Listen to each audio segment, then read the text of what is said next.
우리 예배 뒤에 분하고 인사하겠습니다. 참 잘 오셨습니다. 우리 같이 인사하겠습니다. 한 번 더 우리 인사하겠습니다. 큰 은혜 받으시기 바랍니다. 우리 한 번 더 인사하겠습니다. 젊은 이분 멋집니다. 우리 같이 인사하겠습니다. 오늘 많이 나와서 이렇게 특송하고 또 찬양하는데 박수 한번 크게 한번 부탁드리겠습니다. 감사합니다. 20세기 초에 일본에 갓 안수를 받은 나가노라고 하는 참 무명의 목사님이 이제 계셨습니다. 일본 땅이 지금도 그렇지만은 이렇게 교회가 별로 없잖아요. 그러나 그럼에도 불구하고 동서남북에 100m, 100km 사이에 교회가 하나도 없는, 크리스찬이 하나도 없는 곳에 이제 교회를 세우기로 작정하고 일본 지도를 바라보면서 기도하다가 전방 동서남북에 100km 내에 교회가 한 군데도 없는 곳, 바로 북쪽의 가나사와라고 하는 지역에 이제 교회를 개척하게 됐습니다. 근데 교회를 시작하면서 20세기 초다 보니까 뭐 대단한 건물을 세웠던 게 아니고 그냥 천막 치고서 거기서 이제 조그만한 이제 예배당을 만들어서 그래서 거기서 이제 교회를 이제 시작하게 이제 됐던 것이죠. 보통 이렇게 개척교회를 하면은 이제 사람들이 몰려와야 정상인데 뭐 1개월, 2개월, 5개월, 6개월이 돼도 한 명의 성도가 이제 없었던 거죠. 무려 한 명의 성도가 없기를 5년까지 나가노 목사는 포기하지 않고 그 일본 땅 그 가나사와라고 하는 지역을 끝까지 지키면서 그곳에서 이제 목회를 하던 수요일 어느 날 밤에였습니다. 한 명의 청년이 와서 이제 예배를 드리는데 이제 그 교회의 첫 번째 새가족이었던 거죠. 그런데 수예배를 마치고 이제 식사 대접을 하게 됐는데 이 청년이 갑자기 각혈을 하기 시작했습니다. 당시 20세기 초라고 한다면 이 폐병은 불치병이었는데 더구나 다른 사람에게도 옮길 수 있는 굉장히 위험한 이제 병이었던 것이죠.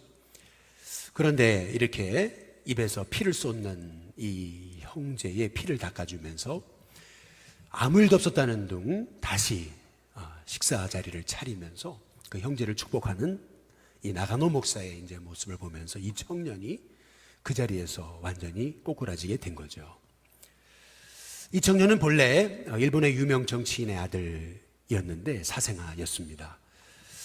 그러나 그는 예수님을 만났기에 신학교에 갔었다가 거기서 폐병에 걸린 거죠. 폐병에 걸렸더니 아무리 신학교라도 자기를 배척하고 버림받은 인생이 되었기 때문에 그는 인생의 절망을 안고 마지막이다 생각하고 갔던 교회가 바로 이 나가노 목사님의 그 가나사와 지역의 그 천막교회였던 것입니다. 마지막 그래 한 번만이라도 한번 소망의 끈을 잡아보자 라고 갔던 그 교회에서 뜻밖의 나가노 목사님이 각혈하는 자기를 배척한 것이 아니라 오히려 그 피를 다 닦아주고 전혀 없었다는 듯이 아무 일도 없었다는 듯이 다시 밥을 차려주면서 축복해주는 그 나가노 목사의 모습을 보면서 이 청년은 다시 예수님 앞에 엎드려서 예수님을 위해 살기로 결단하게 됐던 것입니다. 하나님 은혜로 기적적으로 폐병에서 나왔고 그는 일본이 대표하는 그 위대한 그 가가와 도요이코라고 하는 그 일본의 최고의 성자라고 불리는 위대한 목사가 또 신학자가 되었던 것이죠. 이 나가노 목사는 그 가나사와라고 하는 지역에서 5년 동안 한 명의 새가족도 없이 뭐 지금도 일본 땅은 그렇습니다. 지금도 척박하지만 그러나 5년이라는 세월 동안 한 명의 새가족도 없이 그는 절망과 싸우면서도 끝까지 그 자리를 지켰던 거죠. 결국 이 나가노라고 하는 이 무명의 한 목사를 통해서 일본이 낳은 그 세계적인 목사 가가와 도요이코라고 하는 그 성자가 태어났던 것은 이제 결코 이제 우연이 이제 아닌 것이죠. 마찬가지로 이 나가노 목사처럼 자기의 눈앞에 열매 하나 없어도 심지어는 말씀을 전하는데도 말씀 앞에 회개하고 돌아오는 영혼 한 사람이 없어도 끝까지 낙심하지 않고 끝까지 절망하지 않고 하나님의 사명을 감당했던 한 명의 구약의 선지자가 있습니다. 그 사람이 다름 아닌 예레미야 이제 선지자입니다. 예레미야는 아주 젊은 나이에 부름을 받았습니다. 무려 40년간 사역을 했고요. 60이 넘도록 끝까지 변함없이 사명을 감당한 신실한 주님의 이제 종입니다. 그러나 이 예레미야의 그 40년간의 사역은요, 기쁨과 환희의 열매보다는 눈물과 외로움과 절망과 고독과 비난과 조롱의 연속이었던 것을 이제 볼 수가 있습니다. 심지어는 그나마 가족이라도 있다면은 마음의 위로와 소망을 얻을 텐데, 하나님은 예레미야에게 결혼까지 하는 것을 금지시키셨습니다. 결혼하지 않았으니까 자식도 없겠죠. 그나마 가족이라도 있으면은 어렵고 힘든 것들을 위로받고 또 자녀에게 소망을 두면서 그나마 위로를 얻고 살았을 텐데, 예레미야는 결혼까지도 하나님이 하지 못하게 하셨던 그런 선지자였습니다. 근데 그것만이 아니죠.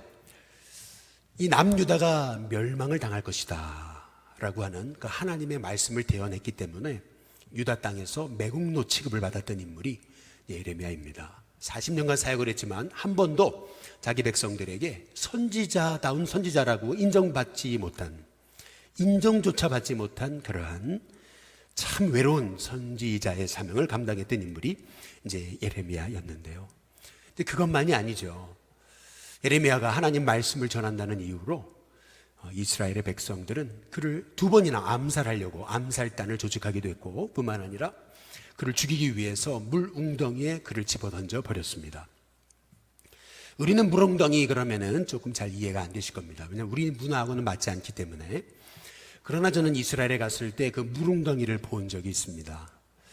심지어는 이 아르메니아라고 하는 지역도 갔을 때도 거기에도 물웅덩이가 있었습니다. 이 물웅덩이라고 하는 것은 이런 겁니다. 우리나라처럼 이렇게 물이 풍부한 나라이면 모를까, 이 이스라엘이나 이런 곳에는 이 우기 때는 물이 있죠. 비가 옵니다. 그렇기 때문에 우기 때에 물웅덩이를 파서 물을 받아야 되는 거죠. 건기 때는 비가 오지 않습니다. 그렇기 때문에 우기 때 받아놓은 물을 가지고 건기 때 물을 사용하기 위해 물웅덩이를 파기 시작하는데, 작은 것은 한 2m, 큰 것은 깊이가 5, 6, 7m까지 내려갑니다. 엄청난 물웅덩이라기보다는 어찌 본다면 아주 대단한 싱크홀이죠. 근데 문제는 이 물웅덩이라고 하는 곳에 특징이 있습니다. 우기 때는 그게 물이 가득히 차 있지만 건기 때는 물이 줄고 줄어가지고 이제 물웅덩이는 이제 햇빛이 들어가지 않습니다. 그러다 보니까 그 물웅덩이 맨 밑에는 완전히 이제 진흙탕입니다. 질퍽질퍽 되죠. 물이 다 빠져나면서 마지막에 이제 진흙만 남아 있습니다. 예레미야가 거기 빠진 겁니다. 거기다 집어넣어 버린 거죠. 이 진흙탕의 특징이 있습니다. 그것은 뭐냐면은 사람이 떨어지면은, 그러면은 이 진흙이 특징이 있잖아요. 중심 잡기도 어려운데 거기에 잘못 누웠다가는 꼭 늪과도 같습니다. 잘못 누웠다가는 못 빠져나오죠. 거기에 계속 몸이 들어가가지고 결국에는 익사할 수도 있는 곳이 이제 물 웅덩이였습니다. 누군가가 밧줄을 던져줘서 빼내주지 않으면 빠질 수 없는 곳이 물 웅덩이였고요. 그리고 누군가가 음식을 던져주지 않으면은 그 안에는 음식이 없었습니다. 우리가 상상하듯이 어떤 그런 동굴 속에 들어가서 그냥 웅크리고 살았던 게 아니고요. 물웅덩이에, 그것도 진흙탕에 빠져서, 그것도 앉아 있을 수도 없어요. 잘못 앉았다가는 거기에 빠져들어가지고 익사할 수 있기 때문에. 그래서 그 물웅덩이에 빠져서 하루 이틀 사흘 날을 버티면서 죽음과 싸웠던, 외로움과 싸웠던, 그 굶주림과 싸웠던 인생이 이제 예레미야였던 거죠. 제가 예루살렘에 갔을 때 이게 예루살렘 이 예레미야 당시에 물웅덩이였을 것이다 라고 해가지고 한번 들어가 보라고 저한테 한번 했는데요. 사다리 타고 내려가는 건데 저는 안 내려갔습니다. 별로 내려가고 싶지 않더라고요. 그래서 안 내려갔는데 얼마나 끝이 없을 정도로 깊은 이 물웅덩이에 이제 예레미야가 이제 빠진 거죠. 결국 예레미야는요, 이 감옥 속에서 남유다가 멸망하는 그 비극을 봅니다. 남유다가 멸망했을 때 드디어 바벨론 사람들이 예루살렘에 이 예레미야를 감옥에서 끌어내주죠. 그러면서 바벨론 사람들이 예레미야가 어떤 인물인지 알아보고 벌써 이방 사람이 오히려 하나님의 선지자를 알아본 겁니다. 그래서 예레미야에게 제안을 하나 하죠. 우리와 같이 바벨론으로 가자. 그러면 너를 위해 최고의 높은 지위 자리 또한 재물을 주겠다. 이 예레미야에게는 혹하는 제안이었습니다. 얼마든지 바벨론 사람들을 따라가면 그러면 잘 살 수 있고 평안하게 살 수 있었던 것이 예레미야였습니다. 그러나 예레미야는 그 남유다 땅에 멸망당한 백성들과 함께 고통당하기로 결심하고 그 땅에 남습니다. 참 선지자 중에 선지자, 이제 예레미야였던 거죠. 입장을 바꿔놓고 생각하면은 저라도 그냥 바벨론 갔을 것 같아요.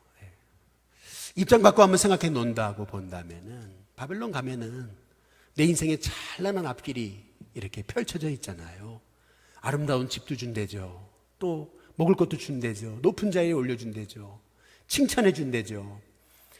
그런데 남유다에 남게 되면 그 멸망한 땅에서 끊임없이 자기를 조롱하는 그 백성들과 함께 고난을 함께 해야 되는데 예레미야는 그런 바벨론 사람들의 제의를 거절하고 남유다에 남습니다. 결국 그 남유다에 남아서 눈물과 고통 가운데 지은 그의 바로 선지서가 예레미야 애가인 것이죠.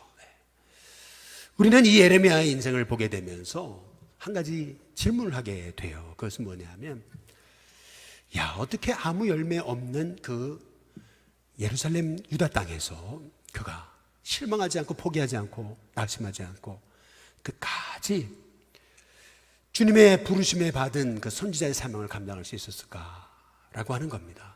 아니 어떻게 그 일본 땅에 그 척박한 가나사와라고 하는 동서남북에 100km 이내에 교회 하나 없는 그곳 그 척박한 땅에서 1개월도 아니고 2개월도 아니고 1년도 아니고 3년도 아닌 5년 동안 말이에요. 한 명의 새가족도 없이 어떻게 그곳에서 절망하지 않고 한 영혼의 구원을 바라보면서 거기서 끝까지 사명을 감당할 수 있었을까? 그 이유가 무엇이었을까? 우리는 질문하지 이제 않을 수가 이제 없는 것이죠. 우리는 이 예레미야의 인생을 이제 보게 되면서 어떻게 그렇게 소망이 없는 땅에서 끝까지 하나님의 약속 붙들고 일어설 수 있었을까? 저 같으면 못할 것 같아요. 저 같으면요, 뭐 한 몇 달만 우리 일신교회에 새 가족이 없더라 하더라도 막 절망하고 낙심할 것 같은데요. 우리 일신교회 성도들이 코로나를 만나가지고 뭐 한 50%밖에 안 나오시잖아요. 그러나 그럼에도 불구하고 제가 낙심이 되고 절망하려고 할 때가 있는데, 그런데 사실 보세요. 40년 동안 사역하는데 칭찬은커녕 끊임없이 조롱과 비판과 비난만 가득했던 이 예레미야 말이에요. 그것도 죽음의 위기를 한두 번 겪었습니까? 남유다가 결국 멸망당해서 고통당할 때 얼마든지 모른 척하고 바빌론 가면 자기 앞길 창창하게 그렇게 미래가 밝은 그 미래가 있었는데도 불구하고 그걸 포기하고 그 예레미야가 그 남유다 땅에 남거든요. 어떻게 그렇게 도대체 그렇게 믿음을 잃지 않고 지킬 수가 있었을까? 그가 남보다 특별히 의지력이 강했을까? 근데 그것이 아니죠. 오늘 말씀에서 우리가 그 힌트를 찾아볼 수가 있는 겁니다. 오늘 예레미야 1장 한번 5절을 한번 같이 보시면은요. 1장 5절에 이렇게 말씀하시죠. 내가 너를 모태에 짓기 전에 너를 뭐라고요? 알았고, 또 내가 배에서 나오기 전에 너를 어떻게 했다고요? 성별하였고, 또 너를 여러 나라의 선지자로 그 다음 뭐라고요? 세웠다. 이렇게 말씀하시거든요. 여러분, 우리가 실은 낙심하려고 하는 그 절망의 순간에서 다시 일어나는 힘, 그것은 뭐냐면은 하나님이 나를 세우셨고 나를 택했고 아무리 이 절망의 상황에도 나를 향한 숨겨진 계획을 갖고 계신다라고 하는 것을 우리가 다시 한번 기억해낼 수 있다면은 우리는 다시 그 절망 가운데서 일어날 수, 회복될 수 있는 것입니다. 저는 우리 일신교회 성도님들이 아무리 내 눈앞에 어떤 열매 없고 소망 없고 꿈이 안 보이고 또 절망감 가득한 그런 인생이 우리 앞에 있다 하더라도 하나님 날 아신다, 나를 성별하셨다, 택하셨다, 그리고 하나님이 날 쓰시려고 세우셨다라고 하는 그 믿음, 그 하나님의 부르심 잊지 않는 주님의 성도님들이 되시길 주님의 이름으로 축복합니다. 얼마 전에 여러분 우리 카톡방에 이제 말씀드려서 아시는 분은 아시겠지만은 우리가 함께 기도해 왔던 우리 한 젊은 선교사님의 아내 선교사님이 별세하셨습니다. 급하게 춘천에 이제 조문을 하러 내려갔었습니다. 조문을 했어요. 그리고 나서 또 이제 얼마 후에 이제 우리 교인 한 분을 만났습니다. 그랬더니 이제 교인분이 그러세요. 저한테, 목사님, 그 선교사님, 이제 아내 선교사님 하나님 부름 받으셨는데 우리 남편 되시는 선교사님 다시 인도네시아 가실 수 있을까요? 네. 다시 가야 되지 않을까요? 이렇게 질문을 이제 하세요. 다시 가실 수 있을까요? 네. 근데 제가 그때 버뜩 생각나서 이제 드렸던 말씀은 이겁니다. 근데 제 친구 선교사에 대한 얘기였어요. 여러분도 잘 아시다시피 우리가 같이 후원하고 선교하고 기도하는 우리 이현주 선교사님도 대학교 졸업하자마자 스리랑카를 건너갔던 겁니다. 한국에 살았던 시간보다 스리랑카에서 산 시간이 더 많아요. 스리랑카의 선교의 대부라고 할 수 있습니다. 스리랑카 하면은 우리 이현주 선교사님을 뽑는 거죠. 그런데 이제 스리랑카 가서 이제 결혼을 하고 두 아이를, 어린 아이들을 이제 낳고 기르고 있었습니다. 사모님이 너무나 몸이 안 좋아서 이상하다 해서 한국 들어와서 검사를 했는데 암이다라는 판정을 받기가 무섭게 사모님이 별세하셨습니다. 별로 손을 못 썼어요. 그리고 돌아가셨어요. 우리 친구들이 다 가가지고 위로해 줬죠. 같이 밤을 지새면서 위로해주고 힘을 내라고 이제 그랬습니다. 다시 들어갈 수 있을까? 그 어린아이들을 데리고 남자만 있는 선교사님이 어떻게 다시 들어갈 수 있을까? 그랬는데요, 불과 몇 달 만에 마음을 다시 정리하고 그리고 다시 스리랑카로 건너가더라고요. 그리고 나서 참 생각지 않게 이렇게 독신으로 싱글로 스리랑카를 가슴에 품고 예수님을 신랑 삼아서 선교하시던 한 우리 선교사님을 또 만나가지고 그래서 다시 이제 재혼을 하게 됐던 겁니다. 그리고 우리 재혼하신 선교사님은 자식을 낳지 않고 두 어린아이를 길러가지고 이제 아들이 이제 대학을 가게 된 것이죠. 그 얘기를 제가 이제 했어요. 잘 모르겠습니다. 가실지 안 가실지 잘 모르지만 그러나 분명 하나님이 세우셨기 때문에 하나님의 계획이시라면 인도네시아로 다시 보내지 않으실까요? 그런 얘기까지만 할 수가 있었습니다. 여러분, 우리가 아무리 우리가 생각지 못한 인생에 절망이 찾아와도요, 다시 일어날 수 있는 비결, 그것은 하나님이 나를 택하셨고 성별하셨고 하나님 나를 세우셨다, 세우신 분은 하나님이시다 라고 하는 그 믿음이 있다면요, 인도네시아를 가든 안 가든, 한국에서 남아서 사역을 하든 하지 않든 어느 자리에 있든 간에 하나님은 하나님이 세우셨기 때문에 하나님의 모습대로 하나님 방법대로 쓰시는 은혜가 있다라고 하는 것이죠. 마찬가지입니다. 저와 여러분에게도 어찌 늘 만사 형통의 인생만 있을 수 있겠습니까? 어떻게 꽃길만 걸을 수가 있겠어요? 인생의 고난과 어려움, 때로는 절망의 순간이 찾아오죠. 그러나 그때마다 예레미야가 붙들었던 거 있잖아요. 오늘 말씀처럼 너를 모태 짓기 전에 날 널 알았다, 너를 성별했다, 그리고 너를 여러 나의 선지자로 세웠다, 하나님 세웠다 라고 하는, 날 세우신 분은 하나님이시라는 믿음이 있다면요, 여러분의 인생 다시 일어나게 될 줄로 믿습니다. 하나님 날 세우셨습니다. 여러분, 이게 실은 우리가 다시 일어나는 비결이에요. 마인드 컨트롤, 소위 얘기하는 세상이 말하는 긍정적인 사고방식, 강한 심력, 여러분 그것이 여러분을 다시 일으켜 세우는 게 아닙니다. 실은 절망의 자리에서 나를 다시 이렇게 세우시는 분은 하나님이세요. 하나님 택하셨기 때문에 그분이 다시 이렇게 세우시는 거예요. 저는 우리 신께 성도님들의 삶이, 우리 인생이 어찌 늘 꽃길만 걸을 수가 있겠습니까? 때로는 절망의 자리에 부딪힐 때가 있죠. 그러나 예레미야를 일으키시고 또 일으키셔서 40년 동안 변함없이 하나님의 사명을 감당하게 하신 하나님께서 저와 여러분에게도 또 일으키셔서 하나님의 뜻을 이루는 도구로 사용하시는 은혜가 있게 될 줄로 믿습니다. 두 번째로, 어떻게 예레미야가 그렇게 끝까지 40년간 넘어져도 또 일어나고 넘어져도 또 일어날 수 있었을까? 저는 예레미야 애가 3장 22절에서 23절의 말씀이 그 해답이라고 생각합니다. 예레미야 애가는 남유다가 멸망한 다음에 그 잿더미가 된 그 이스라엘 예루살렘 땅에서 통곡하면서 지었던 예레미야의 슬픔의 시, 그것이 예레미야 애가 아니겠어요? 아마도 남유다 땅에 그 예루살렘이 무너진 현장에서 예레미야는 하나님 앞에 이렇게 기도했을 거예요. 하나님 보시라고, 내가 맞지 않냐고, 나 안 한다 그랬지 않냐고, 하나님 저 선지자 안 한다 그랬잖아요. 근데 왜 날 시키셔가지고 이렇게 어려움을 주시는 거냐고 하나님 앞에 절망하고 낙심했을 거예요. 그게 예레미야서의 3장의 19절부터 나오는 내 고난과 담즘, 내 쑥과 내 아픔을 기억하셔 달라고 하는 그 예레미야의 기도가 아니겠습니까?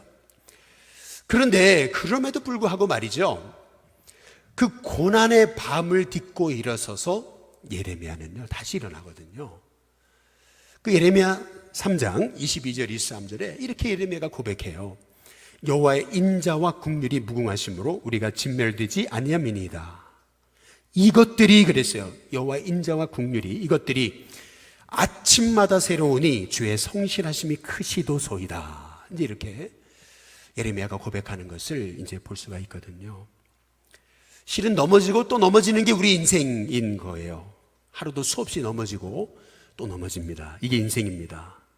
얼마나 넘어지고를 반복하는 게 우리입니까? 그럼에도 불구하고요, 다시 일으켜주시고 또 일으켜주시는 분이 바로 우리 하나님이십니다. 근데 일어날 수 있는 비결, 그것이 어딨냐라고 하는 거예요. 그것은 뭐냐면요, 인생의 밤에는요 이제 못할 것 같았어요. 이제 끝날 것 같았어요. 하나님이 저 못해요. 저 못합니다. 이제 그것이 예레미야 20장 9절의 말씀이거든요. 내가 다시는 여호와를 선포하지 아니하며 그 이름으로 말하지 아니하리라 하면 나의 마음이 불붙는 것 같아서 골수에 사무치니 답답하여 견딜 수 없나이다. 이제 예레미야가 이렇게 고백하는 걸 볼 수 있거든요. 나 안 하겠습니다. 하나님 못하겠습니다. 저 안 할래요. 이제 고만입니다. 이제 고만시키세요. 이게 예레미야의 고백이었던 거거든요. 근데 신기하죠. 아침만 되면은요 다시 하나님이 아침마다 새로운 은혜를 주시는 거예요. 안 하고 싶었는데, 이제 고만이라고 생각했는데, 신기하죠. 아침에 눈을 뜨고 또 일어나면 하나님이요 다시 예레미야의 마음에 소망을 주시고 꿈을 주시는 거예요. 예레미야가요 이제 고만입니다 하고 잠들었는데 아침에 눈을 뜨고 보면은요 아침마다 새로운 하나님의 은혜로 예레미야를 일으켜 세우시는 거죠. 제가 이 신교회에 와가지고요 몇 번이고 실은 도망치고 싶었을 때가 많았습니다. 이 신교회에 와가지고요 참 하나님 너무 힘듭니다 고백했을 때가 많았어요. 그런데요 다시 일어날 수 있었던 것이 도대체 그 이유가 어디 있었을까 가만히 묵상하며 생각해 보니까요 그게요 새벽에 주신 하나님의 은혜 때문이에요. 참 신기하죠. 그렇게 밤을 지새우면서 뜬 눈으로 보내다가 새벽에 나와요. 그런데 놀랍죠. 새벽에 나와서 엎드려 기도하면은요 기도하다 보면 하나님이 다시 할 수 있다, 다시 일어서라, 내가 널 돕는다 하시는 그 하나님의 음성을 주세요. 참 놀라운 거예요. 그래서 저는 오늘 여기 예레미야가 고백한 것처럼 여호와의 인자와 긍휼이 아침마다 새로우니 주의 성실하심이 크십니다. 이 아침마다 새로운 은혜 있잖아요. 우리 복음성가에도 이런 고백이 있잖아요. 아침마다 새롭고 늘 새로우니 주의 성실이 크십니다 라고 하는 그 고백이 있잖아요. 참 저는 그 찬양이 좋아요. 아침마다 새롭고 늘 새로우니 주의 성실이 큼이라 성실하신 주님. 아침마다 새로우신 하나님 말이죠. 아침마다. 실은요, 근데 가만히 묵상해 보니까요, 이게요, 이 일신교회만 와서 그런 건 아니에요. 대학교 3학년 때 군대를 제대하고, 실은 군대 제대하고 이제 학교를 복학을 하긴 했는데, 저는 원래 서울 출생이나 다름이 없어요. 서울에서 학교 다 나왔습니다. 초중고 다 서울에서 나왔어요. 그리고 이제 감신대를 간 거죠. 그러다가요, 아버지 사업에 어려움이 와가지고요, 갑자기 대전으로 내려갔어요. 군대를 제대하고요, 제가요, 대전에서 이제 학교를 다녀야 되니까, 그러니까 어쩔 수 없이 기숙사를 이제 들어가게 됐던 거죠. 뭐 처음부터 1학년 때부터, 2학년 때부터 기숙사를 들어간 게 아니고요, 3학년 때 기숙사를 주러 오게 된 거예요. 그래서 하나님 앞에 기도했어요. 하나님, 제가 어떤 친구하고 사귀어야 돼요? 하나님 어떻게 하면 좋아요? 누구와 만나야 돼요? 근데 기도하면서 이 기숙사를 들어가게 됐는데 뜻밖의 한 친구를 만나게 됐던 거죠. 그 친구와 함께 새벽 제단을 쌓기 시작했어요. 근데 참 놀랍죠. 새벽마다요, 하나님의 은혜를 주시는 거예요. 새벽마다 말이에요. 당시에 감리교 신학대학은요, 저녁에 통금 시간이 없었습니다. 감리교 신학대학 기숙사는요, 뭐 2시고 3시고 잠을 자지 않았습니다. 새벽 5시에 일어난다는 건 쉽지는 않았어요. 그러나 우리 친구와 함께, 친구가 같이 깨워주니까 같이 새벽을 깨웠어요. 뭐 2시에 자든 뭐 할 것 없이 새벽 5시에 깼어요. 그리고 같이 새벽을 깨웠어요. 새벽에 지금은 사라졌지만 그 웰치 채플에 들어가가지고 같이 눈물로 기도했어요. 하나님께서 저희 앞길 목회를 하나님 주장해 달라고. 뭐 선배도 없고 뭐 후배도 없고 그리고 뭐 백도 없고 줄도 없는 이 부족한 종을 하나님 길을 인도해 달라고 하나님 앞에 친구와 함께 부르셨던 거죠. 이 친구도 부모님 다 예수님 안 믿었고 형제들도 예수님 안 믿어서 혼자만 학교에 왔어요. 신학교. 그래서 뭐 가족이 뭐 등록금 대줍니까? 뭐 합니까? 그렇지 않죠. 이 친구도 그랬어요. 그냥 반대하는데 온 거예요. 신학교를요. 아무 백도 없고 줄도 없는 그런 원주에 있는 친구였어요. 근데 참 놀랍죠. 이 친구도요, 아무 백도 없고 줄도 없고 뭐 가족 중에 목회자도 없고 식구들 중에서 예수님 믿는 사람도 한 사람 없고 혼자 달랑 와가지고 신학하던 친구예요. 놀랍죠. 같이 새벽마다 하나님 앞에 기도했어요. 하나님 도와달라고. 우리는 아무 힘 없다고, 백도 없고 줄도 없고 뭐 동문도 없고 뭐도 없고 하나님 도와달라고 말이죠. 근데 신기한 게 있어요. 아침마다 은혜를 주세요. 아침마다 새로운 은혜를 주시는 거예요. 결국에는요, 이 친구도 그렇고 저도 그렇고 함께 서울연회에서 목회하고 있어요. 우리 친구는 저보다, 우리 신교회보다 2-3배 큰 교회에 담임을 하고 있어요. 이게 참 놀랍죠. 그렇구나. 제가 깨닫는 게 그거예요. 그게 뭐냐면, 우리 창세기 49장 22절에 보면은 요셉에 대해서 이렇게 얘기하잖아요. 요셉은 무성한 가지다. 그 가지가 담을 넘었다. 이제 이렇게 얘기하는데요. 근데 무성한 가지라고 하는 단어 앞에 한 단어가 붙었어요. 그게 뭐냐면 샘 곁에라고 하는 겁니다. 샘 곁에 무성한 가지다. 여러분, 우리 인생에요, 아무리 소망이 없고 절망이 가득해도요, 문제가 많고 고난이 많고 역경이 많아도요, 우리 인생 속에 샘이 있으면요, 아침마다 새로운 하나님의 은혜로 우리 인생의 절망을 딛고 일어서서 하나님 앞에 쓰임받는 하나님의 종이 됩니다. 그래서 시편의 84편 5절과 6절의 말씀처럼 주께 힘을 얻고 그 마음의 시온에 데려가 있는 자는 복이 있다. 그들이 눈물 골짜기를 지날 때 그곳에 많은 샘이 있을 것이며 이른 비가 복을 채워주나이다. 실은 인생이 눈물 골짜기입니다. 그러나 그 눈물 골짜기를 지날지라도 그곳에 많은 샘이 있다면요, 이른 비가 복을 채워주는 은혜가 있다라고 하는 거죠. 저는 우리 신교회 성도님들이요, 우리가 의지력이 강해서 또 일어나고 또 일어나요? 아니에요. 하나님이요, 우리 끝까지 버리지 않으세요. 그리고 붙드셔가지고요, 밤에는 절망하고 낙심하고 이제 못해요. 이제 못 살아요. 이제 끝인 것 같아요. 그러다가 잠을 들었는데 새벽이 되면 하나님이 또 말씀하세요. 아침마다 새로운 은혜를 주세요. 너 할 수 있다. 난 널 쓸 거다. 너는 나의 종이다. 하나님 말씀하시는 거죠. 그 은혜, 아침마다 새로운 은혜가 있었기 때문에 여러분, 예레미야는 다시 일어났던 거예요. 40년 동안 그 고난 앞에서 고난에 짓눌리지 않고 오히려 열매 하나 없어도 끝까지 하나님 약속 붙들고 쓰임받을 수가 있었던 겁니다. 저는 우리 신교회 성도님들의 삶에 골짜기가 문제가 아니고 그 골짜기에서 많은 샘이 있는 은혜가 있게 되시기를 주님의 이름으로 축복합니다. 마지막 세 번째로, 예레미야가 어떻게 그렇게 열매 없는 그 고난의 한복판에서 끝까지 소망 잃지 않고 사명을 감당할 수 있었을까? 그것은요, 우리가 함께 읽지는 않았는데 예레미야 1장에 오늘 11절부터 1장의 11절부터 19절에 나온 하나님이 예레미야에게 주신 두 개의 환상 때문입니다. 이 두 개의 환상이 뭐냐면요, 첫 번째는 끓는 가마에 대한 환상이에요.